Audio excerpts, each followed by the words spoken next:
Ya, pagi ini tadi saya ikut mengantar ya, karena kalau yang mendampingi kan lawyer. Saya mengantar Dede untuk ke LPSK dan kemudian untuk mendapat pelindungan sebagai saksi dari LPSK. Dan sekarang mohon maaf, Dedenya harus difingit karena dia adalah saksi utama yang bisa memberikan keterangan yang bisa menyelamatkan 7 terpidana yang hari ini mendekam di penjara dengan vonis seumur hidup. Kemudian hari ini tim kuasa hukum juga kan sudah ada gelar di dalam, dan hari ini akan bertemu dengan saya memastikan, dan prinsipnya adalah surat pernyataan dari ya kan, pencabutan keterangan yang terdahulu dan pernyataan bahwa seluruh kesaksiannya itu dulu adalah palsu sudah disiapkan dan nanti akan diserahkan ke tim penyidik Bareskrim. Mau nanya apa lagi? Kang, agendanya ke LPSK itu ngapain Kang? Memang Dede dalam beberapa hari kebelakang ada ancaman. Gini, sampai hari ini tidak ada ancaman, tetapi kan bahwa dia saksi yang memiliki peran yang sangat penting dalam membuka tabir kasus saat ini, maka pencegahan dari berbagai kemungkinan kan harus dilakukan sejak dini. Karena ini menyangkut keselamatan, bukan hanya keselamatan Dede, tetapi keselamatan 7 terpidana lainnya. Terus kemudian yang berikutnya, sebenarnya apa yang dinyatakan oleh Dede itu bisa menjadi kunci bagi Pak Rudiana. Pak Rudiana kan hari ini sebenarnya dari sisi aspek personality dia, baik sebagai pribadi maupun sebagai anggota Polri, dia bisa ketika sudah melihat keterangan Dede seperti ini, semestinya Pak Rudiana mencari Aep hari ini. Kemudian ke Aep bertanya, kamu bener nggak sih dulu itu? Jangan-jangan kamu dulu itu membohongi saya. Sehingga seluruh proses ini bisa dibicarakan tidak saling menentang, tetapi saling berkomunikasi, kemudian saling berkumpul. Karena esensinya adalah Pak Rudiana dulu kan ingin melakukan investigasi, penyelidikan dan penyidikan untuk mencari siapa dari pelaku pembunuhan terhadap Eki dan Pina. Dan mungkin pada waktu itu Pak Rudiana mendapat keterangan dari Aep, kan gitu loh. Sekarang ketika temannya Aep mengatakan bahwa keterangan yang disampaikan Aep dan Dede itu palsu, Pak Rudiana seharusnya hari ini bahagia.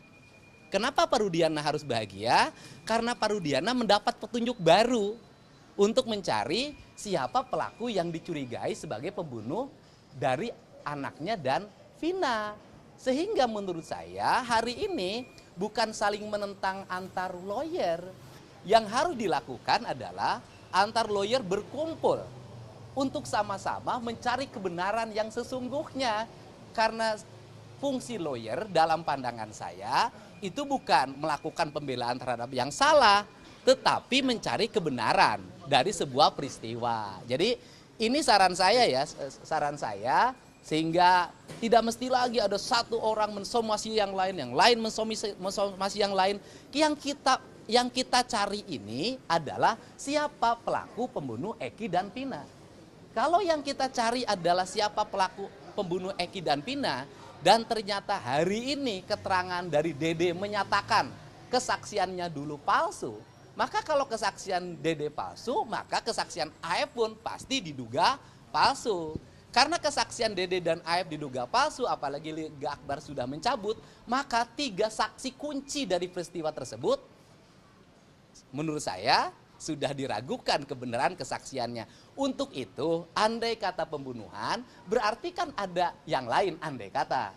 Kalau ada yang lain, maka Pak Rudiana hari ini harus kooperatif untuk berkomunikasi, duduk bareng, yuk kita cari sama-sama apa yang terjadi, peristiwa yang dialami oleh Eki dan Pina, walaupun vonisnya sudah berkekuatan hukum tetap. Ini cara, karena dalam diri Pak Rudiana itu melekat sebagai anggota Polri. Yang di situ ada fungsi melayani, mengayomi, dan melindungi. Siapa yang harus diayomi dan dilindungi adalah warga, termasuk di dalamnya Dede. Nah kan kalau orang jujur ya harus disambut dengan baik. Karena ini fungsi-fungsi yang harus dijalankan sebagai anggota Polri, sebagai bayangkari negara. Nah ini yang fungsi itu. Nah, penilaian Akang terkait respon Rudiana yang justru somasi.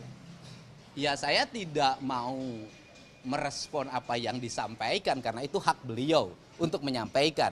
Cuman saya menegaskan di sini, saya itu hari ini bukan lawyer yang membela siapapun. Saya ini adalah orang sebagai warga masyarakat biasa yang tidak memiliki kapasitas sebagai wartawan, tidak punya kapasitas sebagai penyidik, dan tidak punya kapasitas sebagai anggota legislatif karena saya sudah mengundurkan diri. Nah, kapasitas saya hari ini adalah sebagai warga masyarakat yang dianggap ditokohkan mungkin di Jawa Barat untuk menyajikan data dan fakta pada siapapun.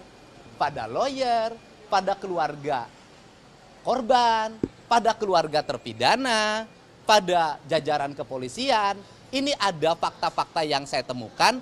Yuk kita rembukan bareng-bareng, kita cari duduk persoalan yang sebenarnya sehingga kasus ini bisa menemukan jalan yang benar, bukan jalan yang sesat. Berarti ada permintaan dari warga Jawa Barat sendiri untuk akan khususnya supaya permasalahan kasus Vina ini. Ya kalau permintaan kan bisa dilihat dong di media sosial. Bagaimana setiap hari ribuan komen meminta saya untuk terus melangkah menemukan titik terang ini. Kenapa?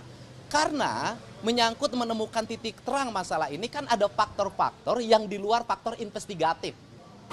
Yang di luar faktor-faktor yang dimiliki kemampuannya oleh kepolisian. Yaitu faktor-faktor yang bersifat social solidarity.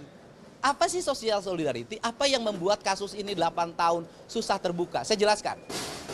Yang pertama adalah keluarga korban juga ekonominya tidak mampu, khusus Vina. Ya, bukan keluarga berada. Kemudian keluarga terpidana juga ekonominya tidak mampu. Saksi-saksi ekonominya tidak mampu. Mereka kalau berurusan dengan penyelidikan, penyidikan, bolak-balik diperiksa, itu meninggalkan pekerjaan. Ketika meninggalkan pekerjaan, maka kehilangan penghasilan. Ketika kehilangan penghasilan, maka dapurnya tidak ngebul lagi. Sehingga kehadiran saya adalah untuk mengadvokasi berbagai kebutuhan non-penyelidikan.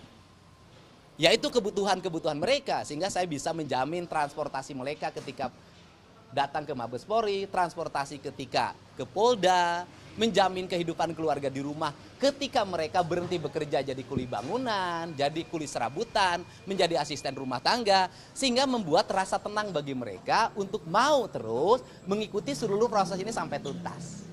Ini barangkali ya. Kang, tadi ada titik temu, bagaimana mencari titik temu antara kuasa hukum pengacara? Siapa orang yang paling punya kompetensi untuk mempertemukan itu? Oh, itu tinggal niat baik. Tidak perlu ada seorang yang punya kompetensi. Kalau dianggap saya yang dituakan, yang bisa mempertemukan semua, saya bersedia untuk mempertemukan semua pihak yang ingin mencari kebenaran dari kasus Vina. Bukan mencari siapa yang menang, siapa yang kalah. Ini bukan pertandingan, ini menyangkut kebebasan orang, menyangkut esensi daripada hukum. Hukum kan ingin mewujudkan tata kehidupan yang bisa melahirkan ketenangan, kesejahteraan, kedamaian hidup manusia. Jadi saya bersedia memfasilitasi siapapun yang ingin mencari kebenaran dari kasus Vina ini. Jadi saya katakan sekali lagi, kehadiran Dede semestinya disambut dengan kebahagiaan bagi Pak Rudiana, bahwa Pak Rudiana selama ini mendapat kesaksian yang tidak tepat, bahkan dikatakan diduga kesaksiannya palsu, sehingga nanti bisa negur Pak Rudiana sama AF. Kamu ngebohong sama saya. Dan kebohongan kamu itu telah merusak institusi di mana saya bekerja, di mana saya mengabdi. Dan ini merepotkan seluruh warga Indonesia. Merepotkan Pak Kapolri, merepotkan Pak Kabareskrim, merepotkan Pak Kapolda, merepotkan Pak Direskrim Polda Jabar, merepotkan para penyidik. Bagaimana kita, orang-orang yang diambil di atas sumpah, memiliki kemampuan dalam melakukan penyidikan, masa kita mau diperdaya oleh seorang AF? Untuk somasi yang sudah memasuki 2 hari ini, Kang, apa langkah selanjutnya? Ya tidak ada langkah apapun kalau saya. Kan saya sudah jelaskan kemarin. Kalau dari sisi personality saya, orang itu kan bisa secara personality ucapannya menyinggung orang. Orang itu bisa secara personality ucapannya membuat orang menjadi terganggu kehidupan pribadinya. Dari sisi ucapan-ucapan pribadi saya, apabila ada ucapan saya yang mengganggu Pak Rudiana atau siapapun yang ada dalam tayangan yang saya sampaikan, saya minta maaf. Tetapi isi dari konten itu yang menerangkan tentang sebuah peristiwa, itu dipertanggungjawabkan oleh yang menyampaikannya. Dan yang menyampaikannya sudah mengatakan kemarin bahwa saya bersedia untuk mengganti ketujuh terpidana itu masuk ke dalam penjara demi kebebasan mereka. Dari situ kita belajar bagaimana seorang kuli bangunan lulusan SMP memiliki sifat kesatria dan bertanggung jawab terhadap seluruh tindakan dan ucapannya. Di antara banyak sumber informasi, kami layak dipercaya. Karena kami menggali lebih dalam, berpihak pada kebenaran,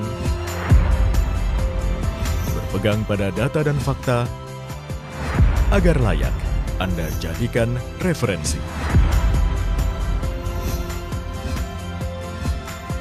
Kompas TV, independen, terpercaya.